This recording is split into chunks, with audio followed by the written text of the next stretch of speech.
Hola, ¿qué tal? ¿Cómo están? Espero que muy bien. Yo soy Elisa. El día de hoy estoy muy contenta porque arranca un proyecto muy interesante. Una serie de entrevistas que acompañan la publicación de Grafógrafos, una revista de literatura de la Universidad Autónoma del Estado de México. Esta revista se publicará trimestralmente y en cada edición se presentará la obra de un autor original, interesante. La revista se va a repartir gratuitamente en toda la universidad. Los invito a que no se pierdan la primera edición porque en esta se va a publicar Herida cubierta de malva, un poema poderosísimo de Alonso Guzmán, un autor toluqueño que el día de hoy nos acompaña y estamos muy contentos de recibirlo. Muchas gracias, Alonso, por estar acá. Hola, y por haber aceptado la entrevista. Muchas gracias por invitarme. Un gusto estar con ustedes. Bueno, ¿te parece si comenzamos hablando un poquitito de tu vida? Mira, vamos a empezar hablando de la ciudad, de Toluca. Sabemos que Toluca pues, es una ciudad muy importante para tu vida, pero también para tu obra. Entonces quisiéramos hacer un ejercicio como de ¿cuál es tu recuerdo más remoto de la ciudad? Platícanos un poquito. Uy, hay varios, pero quizá, y ahorita me acordé, es uno de, precisamente, en las vías del tren. Mi abuelo era ferrocarrilero y andaba en un, no me acuerdo el nombre ahora, el nombre preciso, pero es una cabinita. Ajá. Que se mueve, lo vas moviendo, y él iba arreglando las vías, ¿sabes? Okay. Iba viendo que los durmientes estuvieran bien, que todo estuviera en su lugar. Y me acuerdo muchísimo de ahí en la estación del tren, cómo lo llevaba sentado al lado y cómo subió sus piernas para guardar aquella cabinita, ¿no? En la bodega. Entonces, eso yo tendría, híjole, unos 5 años, un poco menos. Y esa parte de la ciudad siempre, bueno, la tengo muy presente, ¿no? Que siempre ha estado así de gacha, bueno, igual de polvosa y un poco descuidada, ¿no? Bueno, aprovechando que nos hablas de este recuerdo con tu abuelo, ¿podrías como contarnos un poquito más sobre tu infancia? ¿Cómo era tu infancia? ¿Qué te gustaba o cuáles eran tus preocupaciones en ese momento? Pues mi infancia pasó, soy hijo de una clase media toluqueña ahí emergente, hijo de un ingeniero y una enfermera. No sé, aún no entiendo cómo en algún momento llegaron a juntarse, ¿no? Pero estaban juntos. Mi infancia la pasé primero solo, fui hijo único durante 5 años, que disfruté muchísimo. Fíjate, es el proceso que más he disfrutado. A pesar de que no lo recuerdo mucho, estar en ese momento ese periodo de mi vida fue bastante relajante. Y después ya con mi hermano Carlos y mi hermana Cintia, la pasamos entre pues la televisión, man. Mis papás trabajaban todo el tiempo. Entonces nuestro único acercamiento con el mundo en ese entonces era la TV, ¿no? Meternos TV en cantidades obscenas, ¿no? Y pura televisión nacional, porque las antenas parabólicas en ese entonces eran inaccesibles, ¿no? Para muchos. Pero además de la tele había algo como importante en tu infancia, ya nos platicarás, ¿no? La música. Nos gustaría que nos contaras cuándo descubriste la música, cómo fue ese momento. Por ahí mi padre tenía, y quizás de lo poco que le agradezco, es que tenía una afición por tocar música gran parte de las noches. Entonces toda la familia se reunía y él tocaba la guitarra y cantábamos todos y todo. Fue como que el primer impacto con la música. Eso me facilitó mucho posteriormente empezar a tocar, ¿no? Y el ritmo y todo. Y también, claro, posterior, ya en la etapa de la primaria, secundaria, Julio César Guzmán, mi tío, fue fundamental, ¿no? Para clavármela. Es un gran coleccionista de música, es un gran melómano, y entonces por ahí ve portadas, cuando era un niño, ver portadas de Black Sabbath, pues realmente así de ¡ay! ¿No? Entonces fue por ahí, fue importantísimo ya en la consolidación de mi gusto musical, ¿no? Julio César, que le mando un saludo. Y bueno, universitario también. Hablando de eso, quisiéramos también que nos contaras específicamente cómo descubriste el punk. Hijo, el punk. Si bien por ahí los Sex Pistols siempre habían estado en la vida, ¿no? En mi vida, los Dead Kennedys, por Julio, ya realmente desconocía mucho de la escena toluqueña. Fue en la seco cuando empecé a escuchar, gracias a un amigo, el pequeño Raulito, a ver Valpsicosis, a UNE, pero aún así se me hacía lejano, ¿no? Hasta que ya en la prepa, por ahí, gracias a una chica, a Pamela, le mando un saludo, me rompió el corazón, la primera vez que me rompen el corazón, Pamela. Ella tocaba el bajo. Ajá. Y fue invitada a Santana, Tepatitlán, a tocar el bajo con una banda llamada Rain, que ya venía de proyectos anteriores con Valpsicosis, como un nuevo enemigo, y que decidieron hacer un proyecto, sobre todo Rafael Millán, y el bajista, que era un bajista nuevo. Yo conocí a Pamela, en ese momento preciso, ella fue a hacer la prueba para el bajo, por ahí como que no agarró muy bien el beat, dijo, no, pues el Alonso sabe tocar, yo me subí a tocar y pum, de ahí Pretexto fue una tocada que iba a ser en Lerma con Genda Guti, otra banda que hay que rescatar también, y bueno, al final me dijo Rafa que si quería estar con él, que en la banda, dije que sí, y así entré, era en 97, entonces fue por ahí que conocí ya de lleno la escena punk estatal, bueno, local y estatal y nacional, ¿no? Con los años. ¿Y qué te llamaba? ¿Qué había ahí que no encontrabas, por ejemplo, en otros géneros musicales? Hijo, la verdad, la neta, empecé tocando metal, ¿no? Con Chili, con el Vitola, con todos ellos. Le hago así para mandar saludos, efectivamente, perdón. Y en ese momento el metal en Toluca, el metal noventero en Toluca, pues estaba lleno de vanidades y de, ¿no? Ego. Y de ego, y de ver quién toca más rápido, y de ver quién es más guapo, y de ver quién tiene la mata más chida. Entonces a mí no me interesaba nada de eso, ¿no? La música electrónica en ese momento nunca me gustó. Empezaba el rave, nunca le entendía el rave. Creo que me moriría sin entenderle mucho, pero hago el intento. Y en Toluca había pocas opciones, ¿no? O eras fresa o eras rocker, ¿no? O gruncher en ese momento. Entonces yo más bien era como groncherón, pero el punk fue el que me jaló más porque era completamente libre, ¿no? Buscaba esa libertad completamente absoluta, fuera de estereotipos, ¿no? Fuera de modas, fuera de ídolos, ¿no? Fuera de todo eso. Entonces, y fuera de este mainstream que luego lo descubrimos, ¿no? Fuera de... Después ya cuando llegan al precio las grandes bandas, pues se convierte en un negocio gigante y el punk está va contracorriente de eso, ¿no? Y por eso me latió más ahí. Aparte podía bailar sin que nadie se burlara y todas esas cosas. Justo eso es interesante, Alonso, porque igual nos gustaría que nos compartieras que el punk no es solamente música, ¿no? Sino que hay algo ahí en términos de resistencia, de lucha que se está tejiendo. Entonces, ¿por qué no nos platicas un poquito de eso? El punk siempre ha tenido, hay varios cortes, ¿no? Uno es el anarcopunk, que es quizá el lado más político del punk, el lado más organizado en cuestión política, el que está más activo también políticamente, los bloques negros, las banderas negras, ¿no? Que por ahí mencionan con harto miedo en las televisoras y le echan la culpa de todo, ¿no? Al bloque anarcopunk, ¿no? O al bloque anarco.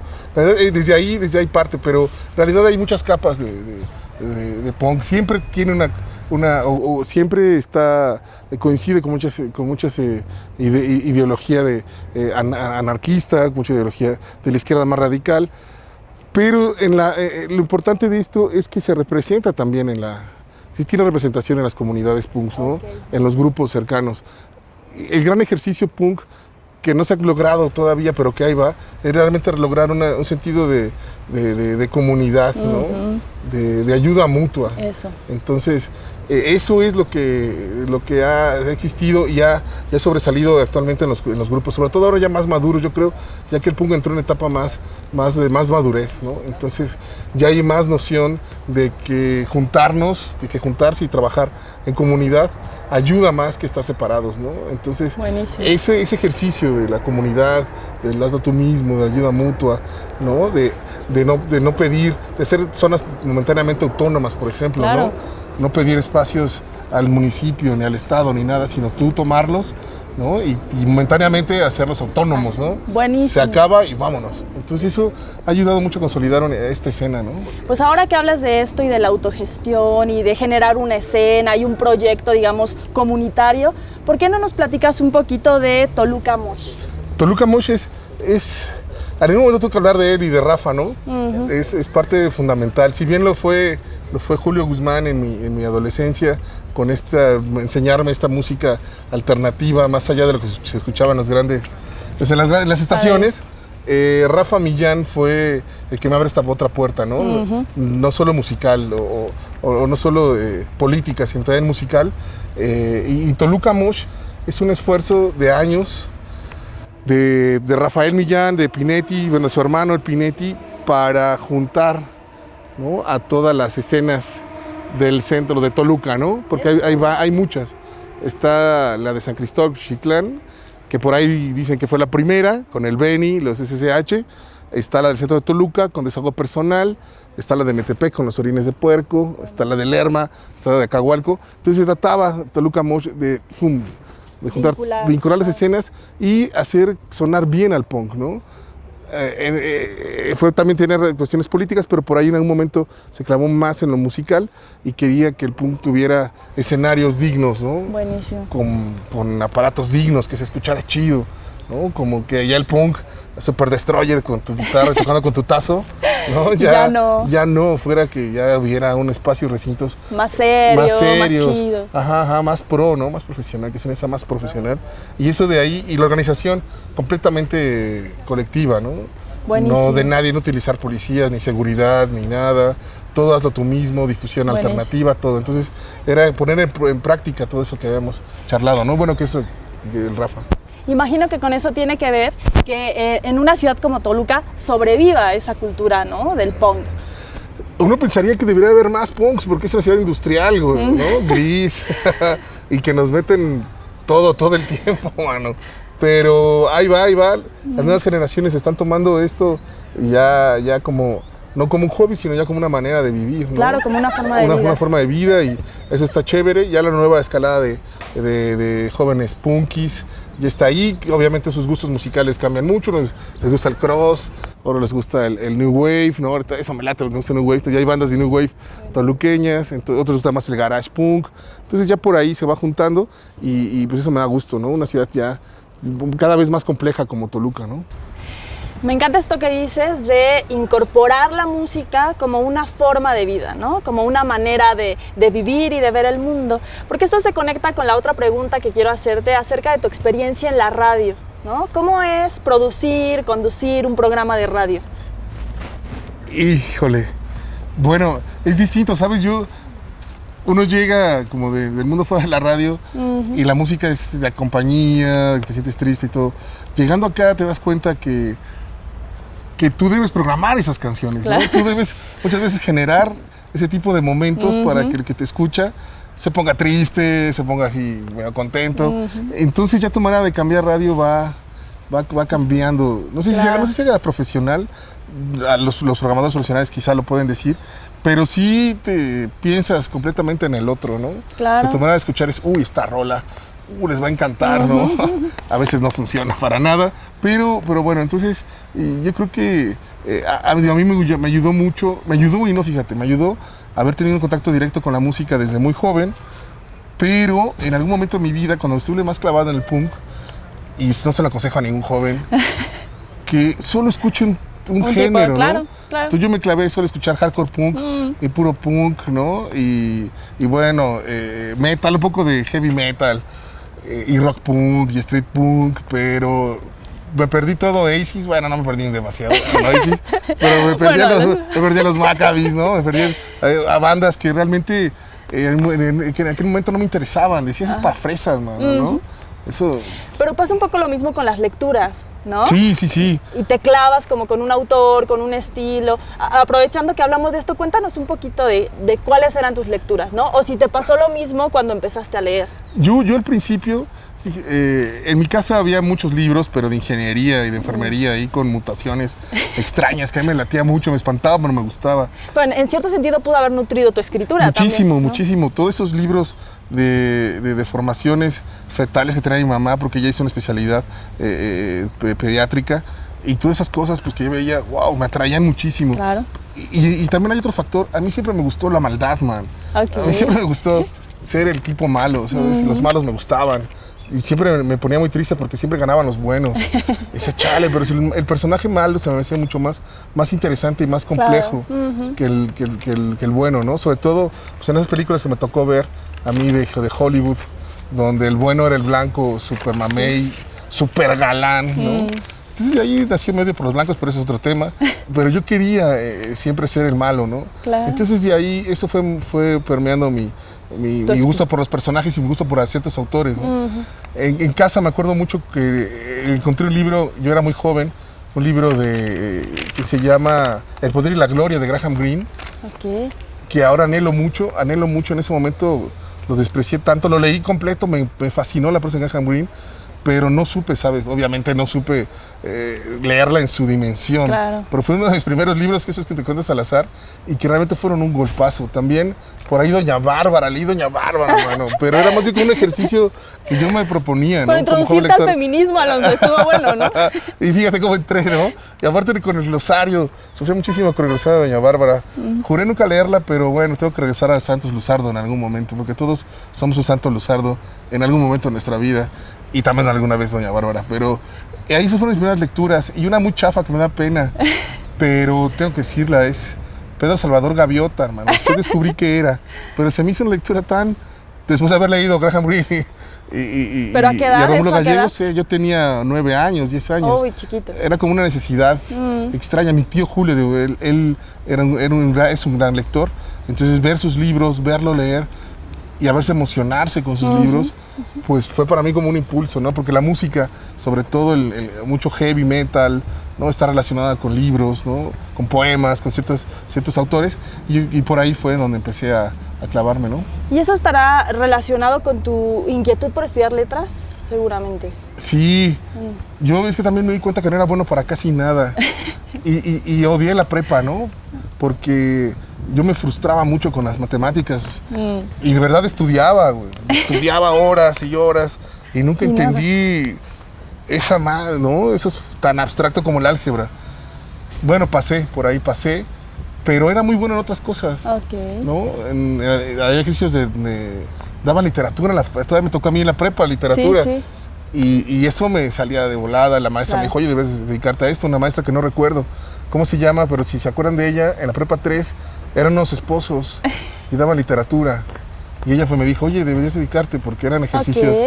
¿No? Pero sufría, ¿no? Con las matemáticas. Y bueno, yo me perdí. ¿Pero ahí te diste cuenta que querías escribir o ahí no? me di cuenta. ¿O solamente te emocionaste, escribiste unas cositas? No, ¿O ahí ahí me di te cuenta. diste cuenta? Desde la secu gané como un premiecillo ahí interno de una obra de teatro que me pirateé de una película de Mario Van Peebles. Perdón, me la pirateé gacho, pero era joven. Claro, se vale, Alonso, se vale, ¿no? Se vale.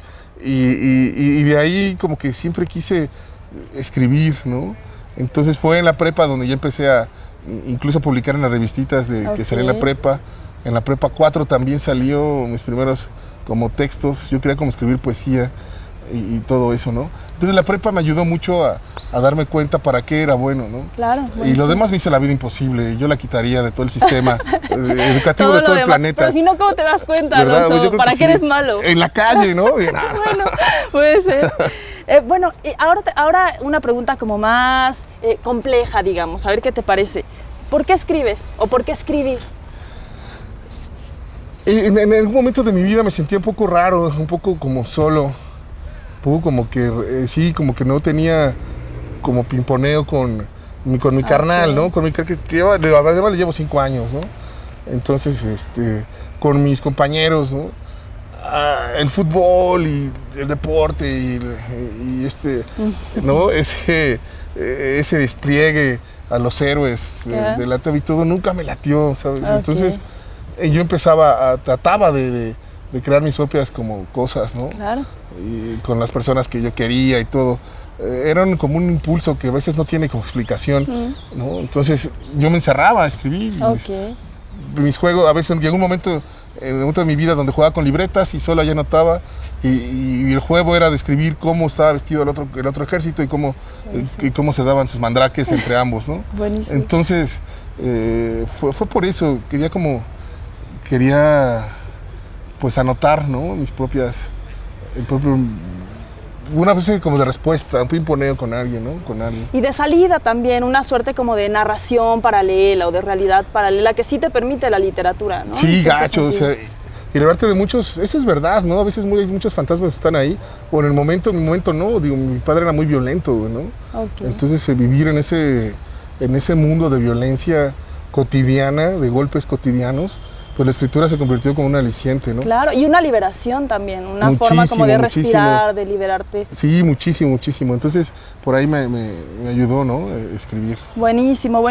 Ahora que ya vamos a entrar de lleno como a tus textos, hablar de tus libros, hablar de este poema buenísimo que va a publicar Grafógrafos. Y quiero hacer un paréntesis para invitar a la gente que nos ve a que lea a Alonso Guzmán, ¿no? Ahí hay como todo un mundo lleno de referencias súper interesantes. Ahora lo vamos a ver, una crítica a la ciudad, pero también una reconstrucción de Toluca que se vuelve muy interesante, ¿no? Encontramos otro Toluca en los libros de Alonso, y justo de eso quiero platicar contigo, porque yo tengo la impresión que en tu obra, al mismo tiempo que hay una crítica profunda y mordaz a Toluca, hay como una vocación, un interés por revivirla, por mitificarla. ¿Es así? Sí, sí, claro. De hecho, aquí en estos recintos que ahora parecen zoológico, antes no parecían tan zoológico, pero ahora parecen como zoológico, que es la Facultad de Humanidades, que agradezco mucho haber estado aquí. Hubo muchas personas importantes en mi vida, una de ellas fue Sergio Ernesto Ríos. Por cierto, ya me iba a salir en el 5º semestre, ya no aguantaba más. Me dijo, ya te falta bien poco. Aparte, ya aguanta, resiste. Sí, aparte no sabes hacer otra cosa. Chale, tienes razón. Qué suerte que te quedaste. Y desde entonces hablábamos sobre nuestra obra, ¿no? En ese momento, pues, muy juvenil. Claro. Y tú, bueno, todavía eres un juvenil, pero... Y entonces le decía a Sergio, es que me interesa hablar sobre la ciudad. Y me decía, te pueden acusar, te pueden señalar de regionalista, tienes que tocar puntos muy universales. Entonces empezamos a hablar. Y es que ahí nació el interés por una ciudad tan odiada por muchos, ¿sabes? Y eso fue... Yo no sentía... no tenía ese sentido de... ¡Ay, la patria!, ¿no? Y el terruño. Pero llegó un momento que estuve harto, ¿no? De gente que no era consciente siquiera de dónde pisaba, ¿no? Que no era consciente, no tenía ningún tipo de raíz por la ciudad. Sí. Por esta y por ninguna. Claro. Y por otro lado, autores y personas que tienen una profunda raíz de su patria o de su tierra chica. Claro. Borges hablando de Buenos Aires siempre, ¿no? Claro. Thomas Mann, luego que hablaba ahí de Trieste, París, ¿no? Entonces, híjole, la Ciudad de México incluso, claro. Guadalajara, Monterrey, novelones que se han escrito sobre ellos. Y dije, chale, y Toluca... Pero justo eso te iba a decir, cuando uno lee tu obra, no sé si se queda odiando a Toluca, ¿no? O todo lo contrario, o sea, más bien como te encuentras en las referencias, ¿no? En las calles y también como en la impresión de la ciudad. Y justo quería referirme otra vez como a dos temas aparentemente contradictorios en tu obra, ¿no? Porque por un lado hay una suerte como de desesperanza, de vacío del mundo, pero por otro lado alcanzo como a ver una suerte de confianza en que la literatura puede cambiar algo, ¿no? Como si la literatura pudiera tener un efecto purificador o transformador del mundo. Eso lo creí en algún momento, antes de cubrir los High Festival y antes de cubrir durante mucho tiempo las ferias del libro. Creo que ya perdí esa leve esperanza de que la literatura llegue a algo. Pero sí, por un lado, a mí la ciudad se convierte en eso, ¿no? Al momento de resignificarla, yo quería hacer un ejercicio como de mitificarla, de convertirla en eso, en ese mito que bien pudo haber pasado, pero bien pudo haber no lo hecho. Claro. Y desde la exageración de lo que muestra, ¿no? Al final es una ciudad gris, es una ciudad sin pasado, o eso dice mucha gente. Es que en Toluca no pasó nada. Dices, no, bueno. Lean La agonía de la marmota. Y todos los libros que hay alrededor de ella, ¿no? Es una ciudad muy discreta en ese sentido. O sea, no tiene una parafernalia alrededor. Y tiene varias cosas turbias, como... A mí me encantó esa imagen de que si quieres que tus deseos se hagan realidad, no los digas en voz alta en Toluca, ¿no? Porque de verdad, gente que llega aquí, ese detalle me encantó. Gente que llega aquí y dice, solo vengo de paso. Odio esta ciudad, nunca se va, ¿sabes? Se queda. La ciudad sí, es perversa. Los atrapa. Exactamente, ¿no? Su historia hay que escarbarle. Se me hace la ciudad mismo un personaje muy contemporáneo, buenísimo. ¿no? Solitaria porque solamente la usan, ¿no? La utilizan. A la gente no le vale ensuciarla. Jamás llegaremos a ser buenos ciudadanos en México y mucho menos en Toluca, ¿no? Entonces, se me hace una imagen muy chida de lo que está pasando en todo el país y en todo el mundo, ¿no? Un desarraigo manifiesto, ¿no? Pero no, ahora que compartes esta perspectiva tan crítica de la ciudad, ¿no crees que en tus libros, a lo mejor indirectamente, hay una invitación también a amar la ciudad? Claro, ¿no? O a conectarte con la ciudad. Sí, claro, ¿no? Si enamórate de esa ciudad tan turbia. Siempre digo, quieres estar triste, quieres hablar de cosas tristes y te vas a la Ciudad de México donde está abierto el bar 24 horas y los burdeles y las librerías son hermosas. No te deprimes. ¿Quieres estar triste? Vete a Toluca, hermano. A las 9 de la noche ya no hay nada. Ya ni cigarros hay, ¿no? Bueno. Y tienes que ver a tu ex todos los tiempos, todo el momento, porque está tan chiquita, ¿no? Te la encuentras en todas partes, lados. en Aquí el no hay súper. dónde huir, ¿no? Entonces, en ese es el otro lado de ama tu ciudad, ¿no? Tal cual es. Y si no te gusta, cámbiala, mejórala, modifícala, pero nada más estás ahí ladrando de, es horrible. Pero, por ejemplo, esta escena del punk de la que nos hablabas hace un rato, o los espacios donde se comparte este tipo de literatura como la tuya, como la de otros autores toluqueños, ¿no son también una forma de construir otra ciudad? Exacto. Como una suerte de ciudad paralela, ¿no? Exacto. A esta que tú describes. Sí, la ciudad nocturna, ¿no? La ciudad que se hace a través de colectivos, Claro. de intereses de muchos que quieren vivir el territorio de otra manera, ¿no? Claro. También quieren resignificarlo, quieren, Claro. en Toluca Mosh hablamos mucho sobre la afición que tenían algunos, o por ejemplo Rafa, el Pin, todos, con el fútbol, con los Diablos Rojos, ¿no? Entonces venía la otra, no, pero así como el punk y el fútbol y el fanatismo. Y dijimos, no, es más allá que el fútbol, Claro, ¿no? claro. Es una manera de arraigarte, ¿no? No solo es fútbol. Y bueno, y sí es una manera de cambiar la ciudad, de vivirla distinto, de escuchar otra música. Claro. de tener otros Participar de otra espacios. estética también, Exactamente, claro. ¿no? De otros valores, Sí, otra idea del mundo. Exacto, Sí, Alonso. todo eso. Y bueno, sí, es eso precisamente. Bueno, pero no queremos terminar la entrevista No, ya vamos sin hasta allá, hablar ya vamos hasta de allá. Herida cubierta de malva, ¿no? Entonces, platícanos cómo surge.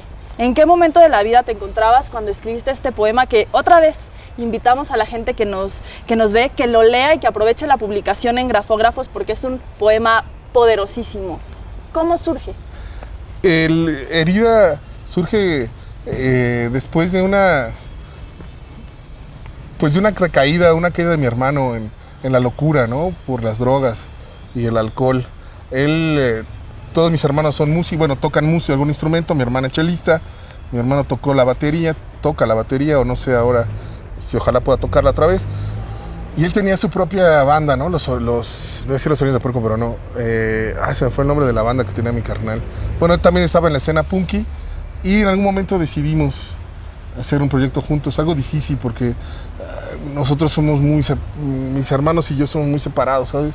Como que no nos enseñaron mucho a tener esa cercanía con tu carnal. Nos queremos, pero no... Con distancia. Ajá, así como, mucho respeto, bonito, ¿no? Ok. Pero de lejos nos vemos más bonitos, la neta. Entonces decidimos cómo hacerla y fue bastante chido porque es otro tipo de confianza, ¿no? Ok. Ya le gritas con otra confianza, ya lo mandas al diablo con otro tipo de confianza. Con más cercanía. Uy, más claro, chévere, más claro. chévere, la neta. Entonces pasamos por ese proceso de hacer una banda llamada Dance Crashers y la verdad nos fue muy bien en el breve tiempo que estuvimos componiendo y tocando. Ok. A la gente le gustaba porque decía que era punk. Buenísimo. Punk, era como, pues sí, hay punk y todo, Ok, ¿no? buenísimo. Al final, pues nada más cantábamos lo que nos latía, ¿no? Buenísimo. Y después de eso, mi hermano, pues se fue en una debacle emocional y de las drogas, ¿no? La piedra, que es horrible, y el chupirul. Entonces empezó a perder la cordura, empezó a vivir en la calle y no sé, bueno, empezó que siempre quise tener un encuentro con él, pero es difícil, la locura es algo muy complicado, Claro. duele mucho, ¿sabes? Claro. Incluso, bueno, para el que está del otro lado y para los que estamos Y para de la gente que está alrededor, claro. es bien doloroso, entonces yo no sé todavía cómo llegarle, ¿no? Ok. Todavía tengo heridas, cosas que él me dijo que todavía no capeo muy bien, ¿no? Y trato de buscarlo, pero luego me alejo. Hace días que no voy a verlo. Entonces, escribir eso fue una manera de explicármelo, ¿no? Y de explicar qué pasa con eso, ¿no? Entonces, una noche me pidieron un texto nuevo para un encuentro que hubo con La Rañaga. Lucy Cárdenas me lo pidió y Miguel Jaimes. Y entonces yo me puse a escribir esa noche con mi Tonayan, debo decirlo porque creo que fue un factor Importante. con mi Tonayan, y fue algo completamente, nunca había sentido eso, ¿no?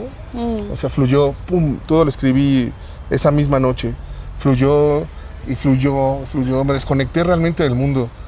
no sé si igual fue el Tonayan, no sé qué haya sido, nada, metí Tonayan, pero realmente le dio una desconexión y realmente sentí eso de que algunos autores dicen que pasa, que tú nada más eres el receptáculo, Buenísimo. ¿no? Como una revelación del poema. Exactamente. Nunca había sentido esa iluminación en mi vida tanto tiempo. Y ese problema, ese poema o ese texto llegó así, ¿no? Pues perdón, está buenísimo que digas esto, porque yo estaba pensando que cuestiones como la tragedia, el dolor, son constantes en la vida de los seres humanos. Pero ¿cómo eso o qué elementos se tienen que mezclar para que eso se convierta en poesía, ¿no? Sí, y digo, digamos la otra vez, ¿no? O sea, tampoco me explico, la poesía yo la veo de lejos como un animal maravilloso, ¿no? Me encanta leerla. La practico en mi intimidad, ¿no? Digo, tengo amigos sendos poetas que no me atrevería siquiera, ¿no? A dar un paso ahí, pero esto salió, y la explicación que yo dé pues, puede resultar muy absurda, ¿no? Pero pues sí, ahí está un acercamiento a través de la literatura al dolor humano. Siempre ha sido así, ¿no?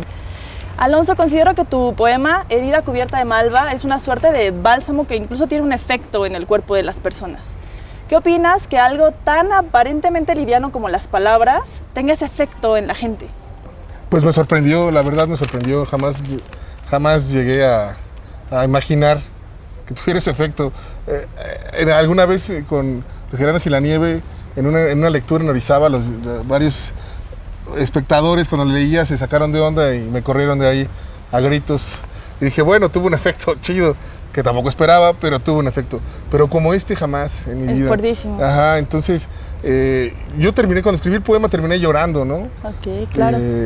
No supe muy bien qué pasó, lo releí, pero tampoco le di mucha importancia, ¿sabes? Fue así como...